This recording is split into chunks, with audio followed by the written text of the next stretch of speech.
What if I told you that one of the heaviest, most aggressive metal bands of all time started out wearing spandex and playing glam rock?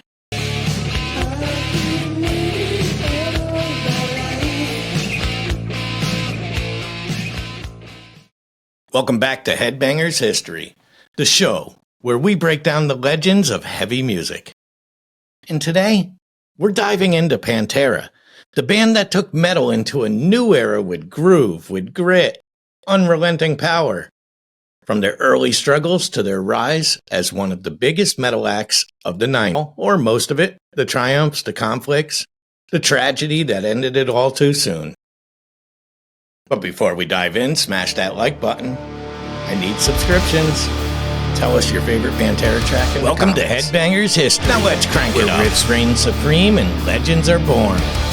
Let's dive into the heart-pounding history of hard rock and heavy metal. In the early 80s, Pantera wasn't the skull-crushing force we know today. They were a Texas-based glam metal band, rocking teased hair, flashy outfits, and high-pitched vocals. The band, founded by brothers Dimebag, Darrell on guitar and Vinnie Paul on drums, released a string of albums in this style. But something wasn't clicking.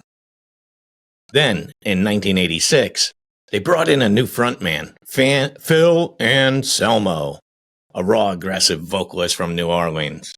Suddenly, their sound got heavier, their look got meaner, and their attitudes turned vicious. But it wasn't until 1990 that they completely transformed metal. Cowboys from Hell dropped like a bomb. The flashy solos were still there, but the speed and the thrash influences turned into something grittier, a groove metal juggernaut that it made heads bang harder than ever before.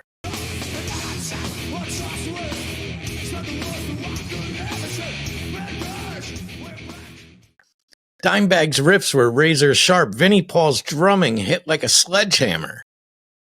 And Phil's vocals were nothing but pure aggression. By the time they released Vulgar Display of Power in 1992, Pantera had left glam in the dust. Songs like Walk, Mouth for War, A New Level, all defined the 90s metal sound.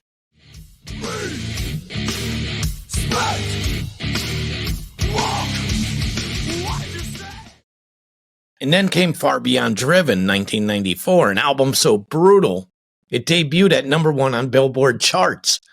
A full-blown metal album hitting #1 in the grunge era. Absolutely unheard of. Pantera weren't just surviving, they were dominating.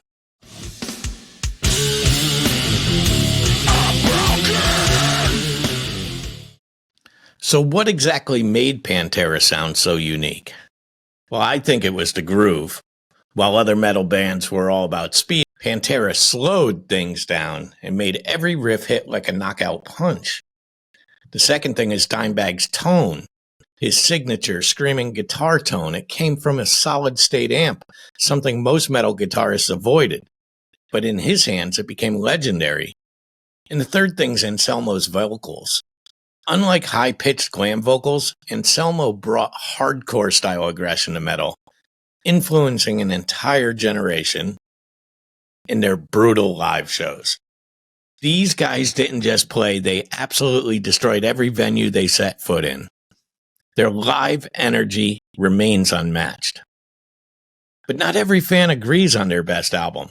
Some say Cowboys from Hell was their peak, while others swear by the sheer aggression of The Great Southern Trendkill in 96. So what do you think? Drop your pick in the comments.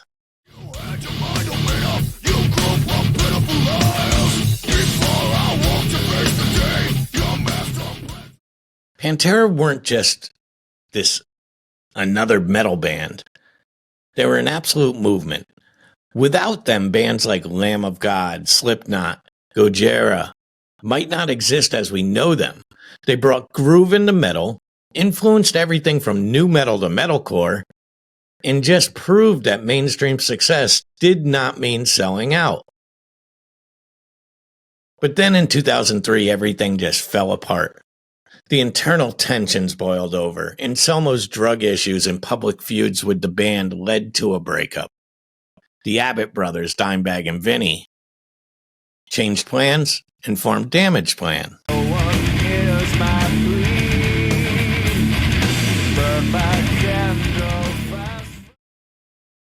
And unfortunately, then tragedy struck.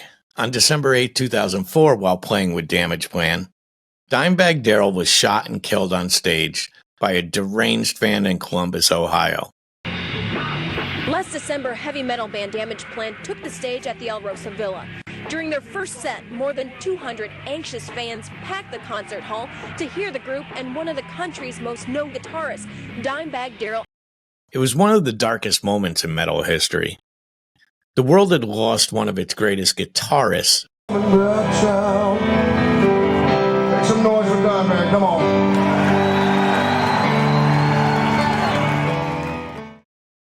Vinnie Paul never forgave Anselmo for the split and refused to reunite Pantera. He later joined the band Hell Yeah, but sadly passed away himself in 2018. In 2022, Pantera's legacy was revived when Phil Anselmo and bassist Rex Brown announced a tribute tour with Zakk Wylde on guitar and Charlie Benani from Anthrax on drums.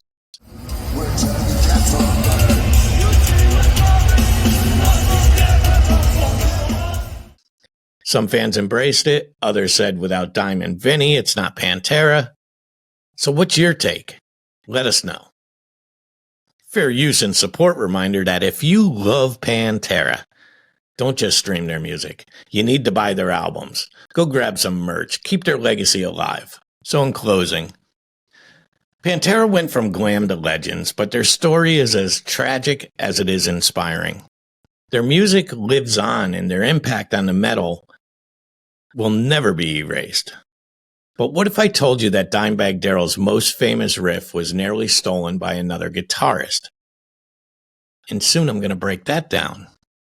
So hit the like, hit the subscribe. Tell us what your favorite Pantera moment is. I need you to stay heavy. And we'll see you in the next episode of Headbangers History. Welcome to Headbangers History, where riffs reign supreme and legends are born. Let's dive into the heart-pounding history of hard rock and heavy metal.